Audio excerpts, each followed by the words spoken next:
story. In 1947, NAACP attorney Thurgood Marshall came down and filed a lawsuit on behalf of some people in Clarendon County, South Carolina.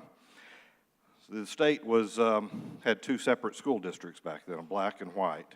And the first problem that came up was that the black district had no school buses, the white district in that county had 33. Eventually, this lawsuit got expanded to take on the notion of segregation and ended up with the Supreme Court decision, Brown versus Board of Education. And everything was just fine after that. Right now, the state of South Carolina is in a lawsuit about adequate funding with a lot of poor, largely minority school districts across the state. This has been going on for 20 years, about a third of the time since Brown versus Board of Education. So we're going to talk about education and economics and how it relates to everything else. I want to start with Dr. Godfrey Gibbison, an economics professor at College of Charleston. I have read that in Charleston County alone, by third grade, 84% of African American students are not reading at grade level. Can you tell us a little bit about what you found in your studies? Right, so we have a tremendous amount of data that already shows the great disparities in educational achievement in Charleston County, but also in the Tri-County area. This is not just a problem in Charleston County.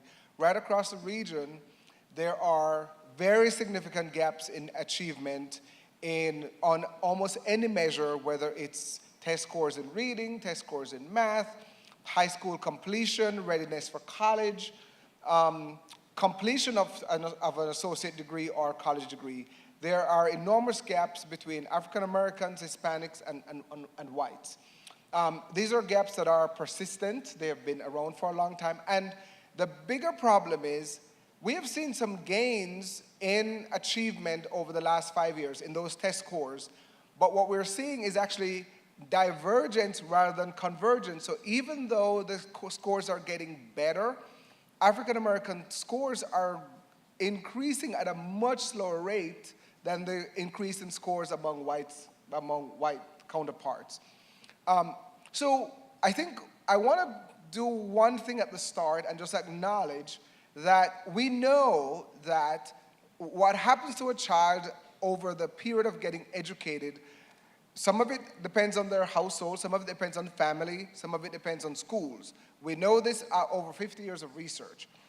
Let's just acknowledge that and put that out there. However, there's a significant role for the school system, and we know the school system has failed significantly in its portion of its job over the last 50 years, and that it's not getting much better, okay?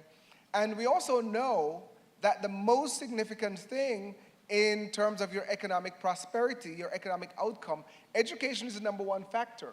So if you start out behind and there is actually divergence as you get older, in other words, you're not catching up to the other kids as you get older in your educational outcome, which is how education works, right? Then you're starting out at an economic disadvantage, and that disadvantage is also going to diverge as you get older. It's not going to converge where you're going to catch up. You're always going to be at a disadvantage. And that is pretty much hard baked into Charleston right now. If you look at across the population in terms of income or any other economic outcome, that disadvantage is very well hard baked in Charleston right now. And that lasts all the way through. The other part of this is to get to the economics. I read that at graduation, only about 38% of white students from the Charleston County School District have the ACT Work Keys test scores to apply to work at a place like Boeing. But for African American students, it's less than 4%. Lindsay, from Boeing, what have you guys seen along those lines? I mean, do you have trouble getting a workforce in Charleston?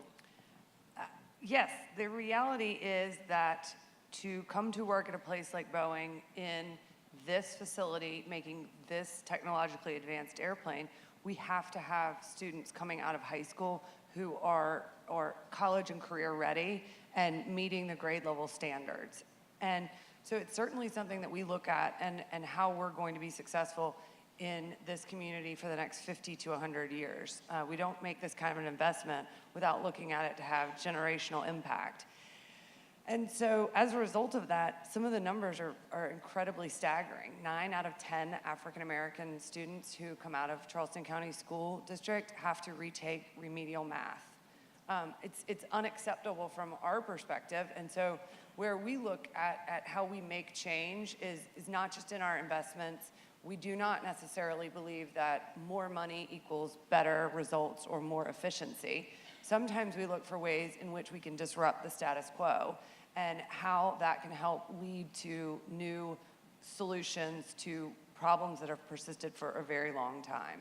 I mean, I think, it's impossible to be in Charleston County and not look at academic magnet and what was it, in 2015, 2016, admitted 1 African-American student and had less than 20. It is not possible for a reasonable, rational individual not to say that there is something inherent in the system that is affecting and discriminating against a certain set of students in some way.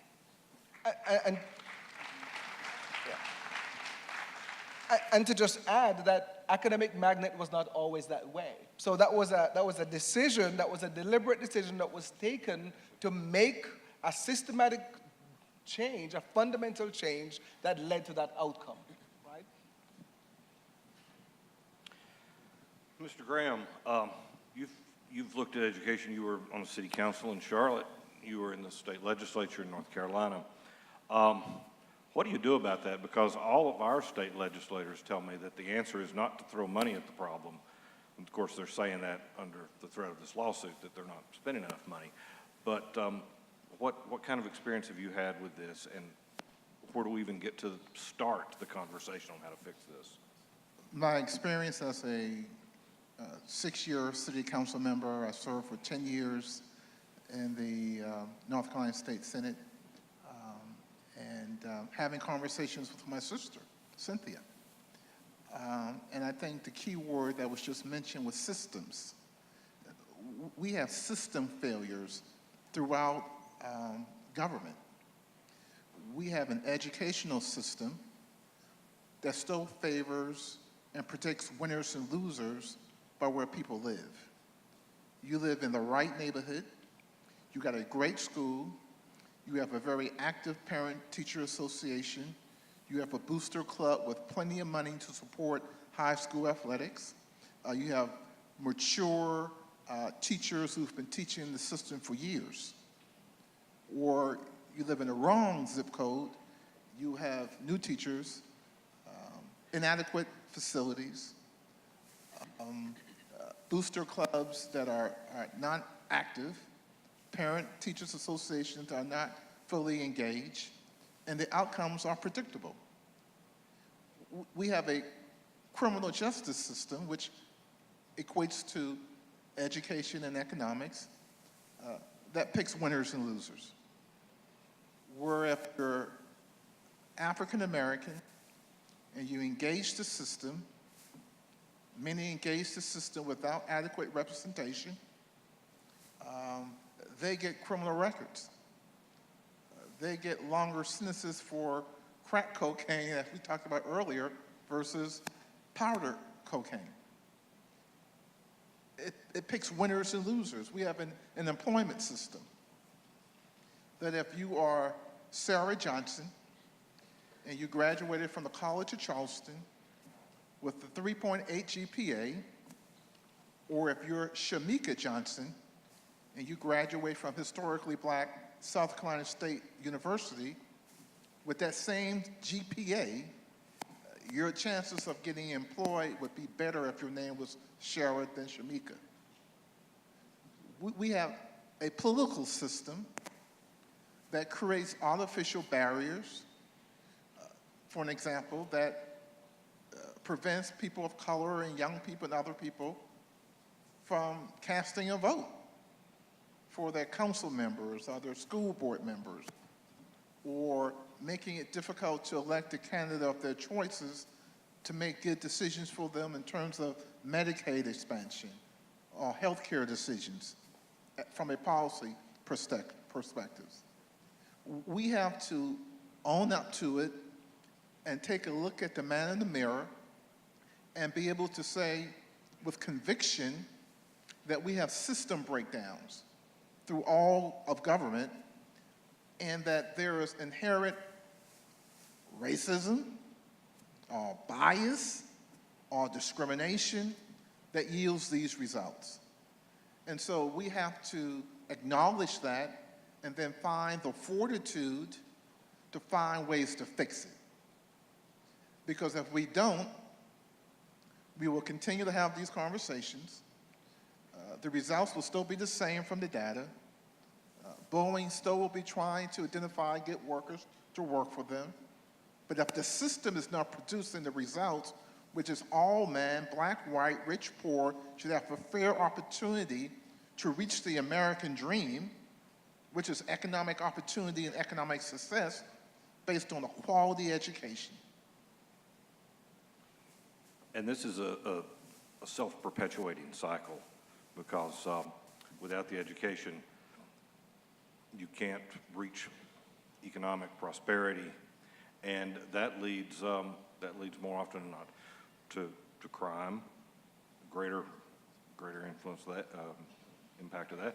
Paul? Yeah, you can't escape. If you don't have a quality education, you can't get a job. If you don't have a quality education, you can't go to school to try to perform well if the child goes to school ill-prepared to succeed. Paula, you were an assistant U.S. attorney, and I've been working recently a lot with recidivists, and one of the things that I'd never really considered was that crime is usually an economic problem. There are no other opportunities for people, and a lot of these guys that I've talked to have come out of prison that said, well, I stole or I did this because there wasn't any other way for me to make a living. Is that what you've seen, and is that part of this cycle as you've seen it? Well, Brian, let me start by saying, and to the audience, I am not an educator, and I'm not a policymaker. And so at first I scratched my head. Why am I on this panel? But before I get to your question, there are a couple of things I've just heard that I think I can add a slightly different but affirming perspective to. I'm not from this community. I'm from Seattle. But the problems I've just heard described are certainly not unique to Charleston. They're not unique to the South.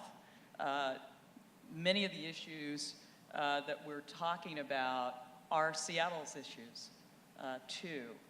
There is huge economic disparity in Seattle, and it is increasing on a daily basis, the chasm between the haves and the have-nots. The education piece of the equation is absolutely critical. I live in a school district, the Lake Washington School District, which is one of the most affluent in the United States. Regardless of race, your likelihood of graduating from a Lake Washington school, if you live there, is exceedingly high. If you're in the Seattle School District, public school district, which is only 20 miles from Lake Washington, the equation is radically different. I did serve as a federal prosecutor in one of my past lives. I'm now a musician. And as a federal prosecutor in Seattle, I often marveled at the incredible intelligence of the criminals I prosecuted, and posed that internal question: where would this person be but for a mistake, really? Could this person have been a lawyer, which is what I was? I think so. Could this person have been an engineer? Certainly the skills brought to bear in perpetrating this crime would suggest that this person is outstanding in math, is outstanding in a variety of things that put towards a different use might have seen a different life journey for that individual. And so, you know, from a prosecutor standpoint, many of us in Seattle started asking the question, are there things we individually can do? And that's a very personal question, but for some of us, it led to mentoring. I think, you know, an earlier panel was a law enforcement panel. And, you know, part of the energy of the discussion, and I thought it was a great discussion, comes from the different prisms through which people see the same set of facts, right? And what mentoring did for me personally was it helped me develop empathy for a young person whose socioeconomic situation might be far different than mine. And with that, wasn't just me giving to that young person, I was receiving a lot in that process. And it made me, it actually made me a better prosecutor in the sense of, with prosecutorial discretion, I could make better decisions on whether to charge somebody in the first place. I think that's a very interesting point, particularly about some of the people you ran across and wondered if they could have been an attorney if they'd started at a different place. I'm reminded, I don't know what it is, but I keep hearing this reference a lot in the past, I don't know, since January 20th, about somebody being born on third base and thinking they've hit a triple. And that seems to be one of our problems here. And Reverend, you were telling me about something that you had found that just shows you how far back this problem goes. So would you? Yeah, thanks a lot. I'm going to read the state law that was passed in 1834, became law April 1, 1835.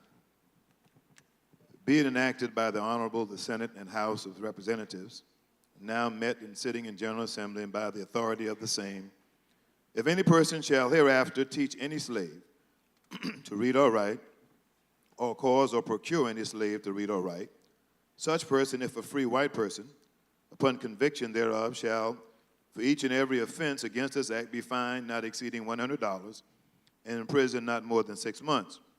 Or if a free person of color shall be whipped not exceeding 50 lashes, and fined not exceeding $50, at the discretion of the court of magistrates and freeholders, before which such person of color is tried. And if a slave, to be whipped at the discretion of the court, not exceeding 50 lashes, the informant to be entitled to 1/2 of the fine, and to be a competent witness. And if any free person of color or slave shall keep any school or other place of instruction for teaching any slave or free person of color to read or write, such free person of color or slave shall be liable to the same fine, imprisonment, and corporal punishment as are by this act imposed and inflicted upon free persons of color and slaves for teaching slaves to read or write. What I said to Brian in my email in response to him was that policy is not what you write, policy is what you do.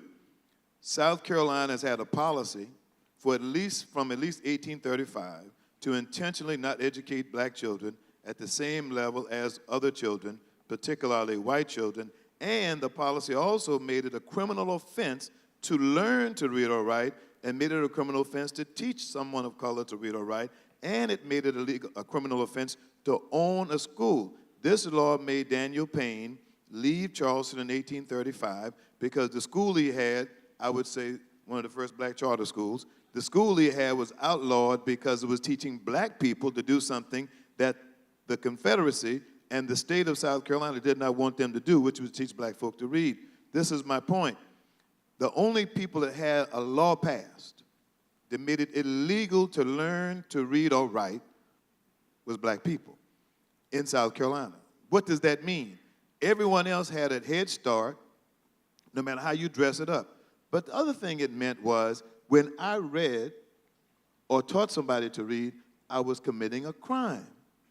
That means that even the white slave owners who wanted to teach their slaves to read for whatever reason were also committing a crime. So fast forward, I said this to the superintendent, that I believe that this policy is still in effect. The law changed, but the policy did not. Because the policy is not about what the law says, the policy is what the intent was in the first place. And the intent was to make sure that black children would never have the same kind of education as white children. Now, Academic Magnet is closer to my church than North Charleston High School. So this is not just a zip code issue.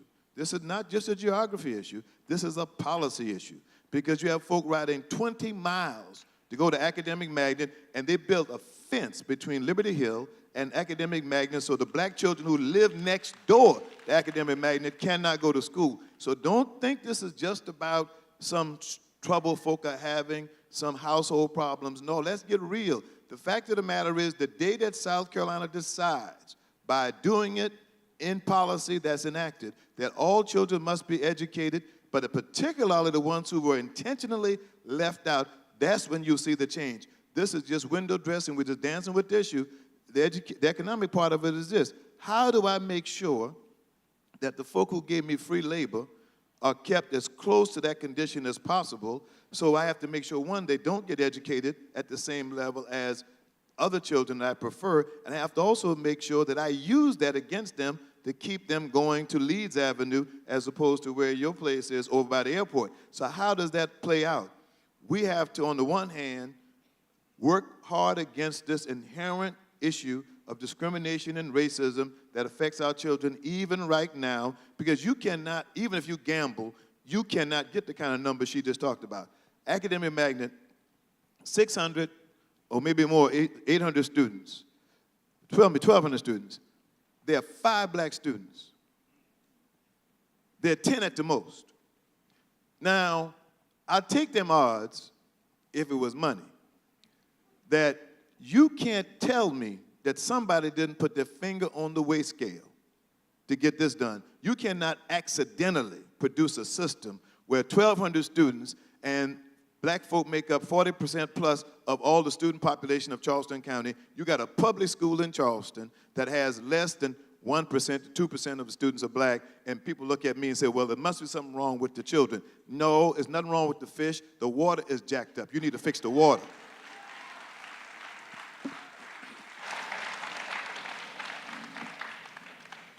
Well, let me throw this out there to all of you, and just chime in as you want. How do you fix this? How do you go ahead? I mean, I hear arguments from mainly from people who don't want to spend money, who say that throwing money is not the solution. And you know, there's some evidence for that. You look at Charleston County; they spend a lot more per pupil than some other districts in the state, and they don't have any better results. But what do you do? Where do you start? So let's start by saying we have to acknowledge and agree that we have a public policy problem. It's a public problem, it's a social problem, and that the society cares, right? So here's what I mean. We've talked about the numbers that we're seeing. These numbers have not been new, they've been going on for 50 years. And everybody, when we say these numbers, people in the city seem to be surprised. Well, and I have to ask, how the hell did you not know? Like, how could you not know these things? How could you not just look around and observe that this was happening right under your noses, right? So people are always shocked that there are some people in Charleston who live in poverty. Really? I mean, how could you not see it? So you have to agree that this is a public policy problem, it's a social problem, and that we're going to fix it as a society. In other words, let's get away from this notion that it's all about personal responsibility. I know this is not the best line, but let's get away from from personal responsibility and agree that the society cares about this problem and will do something about the problem. I mean, I admire folks who are mentors and folks who, but you can't solve the problem of reading by having 70-year-olds going to school to teach kids to read. That's just not how it works. The system has to lead to outcomes. Now, I'll give you a practical suggestion.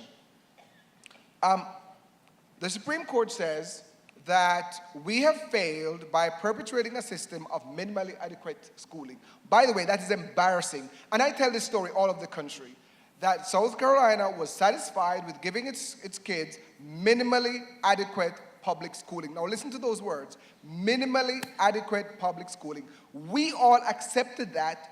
We all said that was okay. None of us marched up to Columbia and said that was not okay, okay? So part of it is just us. We have not demanded better, right? Well, some of us did march up to Columbia. Right. Minimally, Reverend did march up to Columbia. Minimally adequate schooling, right? We need to understand, what works. Other states have solved these problems. I mean, I know this is a national issue, but other cities have found solutions. We have not been willing to go and ask them, how have you done this? Nashville has shown tremendous success in this. And another great southern city has shown tremendous success in the last 15 years. We can go ask the people in Nashville, but the state needs to go ask the people in Nashville or the city of Charleston, how did you solve these problems? How did you have better outcomes? And how could we use those outcomes here in our One city? solution is the Charleston Forum is a great idea, although I had a lot of doubts when I got started and have not resolved all of them yet. But I do know this one thing, that this is a majority white male organization. If this is going to change, white males in power must decide if this is acceptable. When it's not, they'll help change it. As long as it is acceptable, it won't change. You can dance with that and dress it up all you want. The bottom line is the people in power, both economic power, political power, and even the power of deciding who goes where. When they decide this is unacceptable, and maybe it took Clemente's death in the 8, maybe it took this kind of spotlight, I am not sure. But I am real confident of one thing, and I said this to some of my friends who got me involved with a lot of this justice work that's so important, that until you are able to engage white male leadership in power in Charleston, it won't happen, because this is not an accidental thing. This is an intentional outcome that is being designed. The system works the way it's designed to work. When you want a different outcome, we'll have a different design.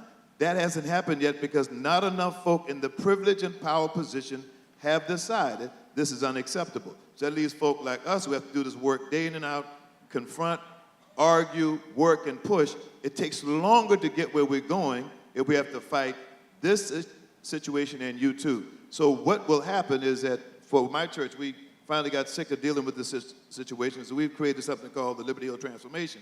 Because Boeing told us in a meeting that they can't hire our young people because they don't have STEM education. And I looked at it, we don't have a STEM program in my community, and I'm next door to a doggone school that won't let my children in because of what they look like. So I can either get mad, which I've done a lot, or I can get mad and glad enough to do something about it. So I got mad and went to work. And so we have now reached an agreement where there'll be STEM education in the track that's affecting Liberty Hill School. What does that mean? They don't have to wait for 5 years or 10 years, that next year in the Morningside Middle School and the North Charleston Elementary School, the North Charleston High School, we will start to have STEM education, if Boeing will invest, not with my church and not with me, because I don't need your money. All I need you to do is get right to help me do what I got to do. That if you will invest your money in the first grade, in the 20-month-old, in the 3-year-old, and realizing that if you're in business 50 more years, it's not at the end of the 50 you wake up and say we didn't do something right. Invest now, because what we have a chance to do is quit arguing about the obvious and do something about it. Unfortunately, we're fighting almost like one-armed paper hangers because the folk who can help the most are doing the least. Well, Reverend Rivers and I have talked a lot. He's helped us and shaped the way that we see doing business in a new place. Since I'm the representative, I guess, for the person in some amount of power who can affect certain things in the city, state, and in our community, I will answer the question in two different ways. I will say what I do in my day-to-day, in my job.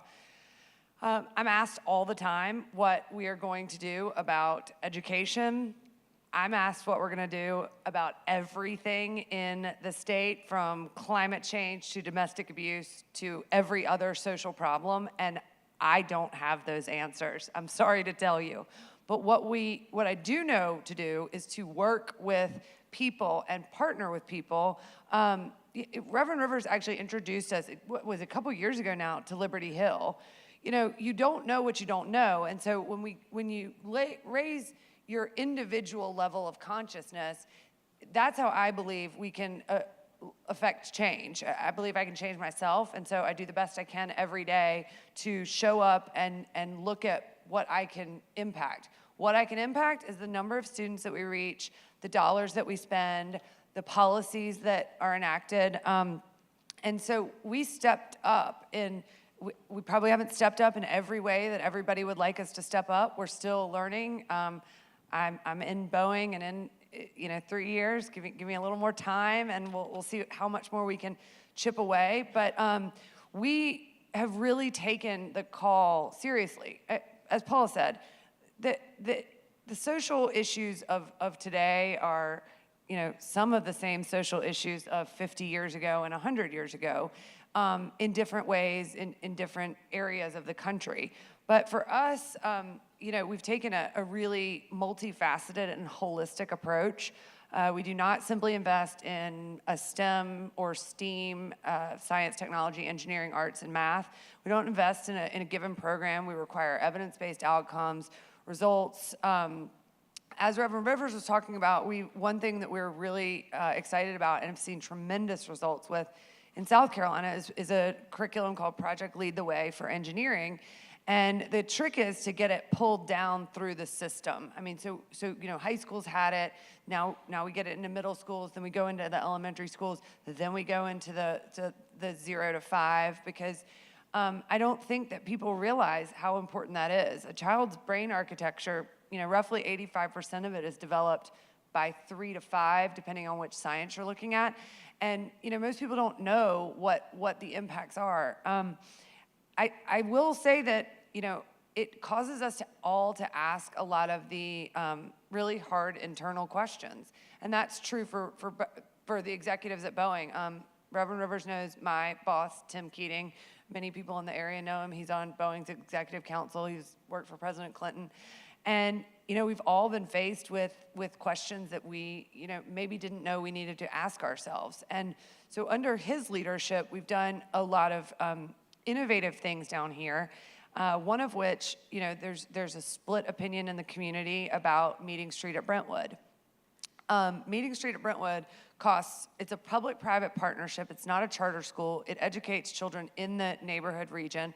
It costs, on average, about $13,500 to educate a child there. Now, Charleston County School District is spending, on average, if you take out the other programming, $10,500 to educate a child. Mary Ford is somewhere in the range of $11,000. Sullivan's Island, $12,400. Anybody who's been to Mary Ford or Sullivan's Island and has the gift of sight knows the difference in those two schools.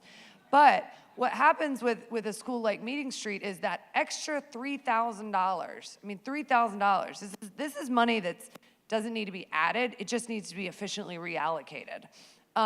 It starts at 3 years old, it's all meals, it's longer days, longer years. They have 100% parent involvement in report card conferences.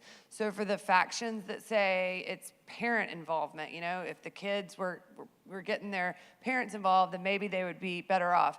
You know, all of that is tinged with the idea that it's still a problem that's out there versus something that we all have to look at individually. And to your point, I'm not talking about personal responsibility. I'm not saying, okay, the problem is personal responsibility and everybody should take it. I'm saying that I feel like I have to take personal responsibility for the larger problem. Everybody in here would probably say that they support high quality education for all children. The question becomes, what does that actually mean? Because a lot of parents will say, yes, I support high quality education for all children, only if it doesn't mean that another child gets that spot at academic magnet over mine. And so what happens is, you know, or that principal doesn't get transferred because I want him at my school. And so that's where the tough questions come in, and that's where, you know, we all have to take the responsibility for what the system is and how to better affect it, to make it work for more people, more children. You look like you've got something to say, Mr. Graham. Well, no, I think Mr. Rivers said it all. And you got to acknowledge that the problems exist, and then you have to speak truth to power. And it's, as I said earlier, it's a systematic issue, and people that have the power and control have to acknowledge that the problem exists, and they have the resources within this community to get it done. I know Mr. Rivers more by reputation, and I know he's been out there fighting for equality and social issues for many, many years. He needs soldiers. He needs people fighting and working and walking with him. And he doesn't need just African Americans. He needs people that work on Broad Street and live in Sullivan's Island and care about this community to fight this fight with them. Because if not, again, we're having this polite conversation, but the issue, and it is hard, and you know, who would have thought that a white man would go into an African American church and kill 9 folks? That is racism. And racism, and that's an outlier thing that happened, I understand it, but racism and discrimination and bias occurs in systems every day. You know, African Americans and people of color are being killed by systems every day. So we can't just react when something out of the ordinary happens. Racism, my sister got killed along with 8 others. She would say that that was an attack on a race of people. It was an attack on humanity. It was an attack on the Christian church.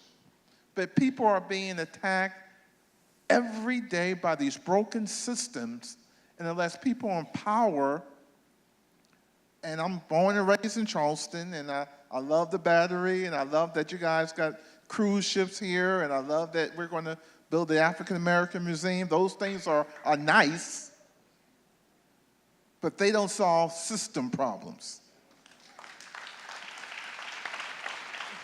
Let's work on fixing the broken systems and doing something that's very hard. Take a look at the man in the mirror and critique what you see. Well, thank you. We are running out of time. I think the key takeaway here is you have to get the people in power to acknowledge there's a problem. And, you know, I was looking on Facebook just this morning. They can't even acknowledge that slavery played a role in the Civil War. So getting them to acknowledge this is going to be a hard thing. But keep preaching it. Thank you all for having us. And I guess that's it.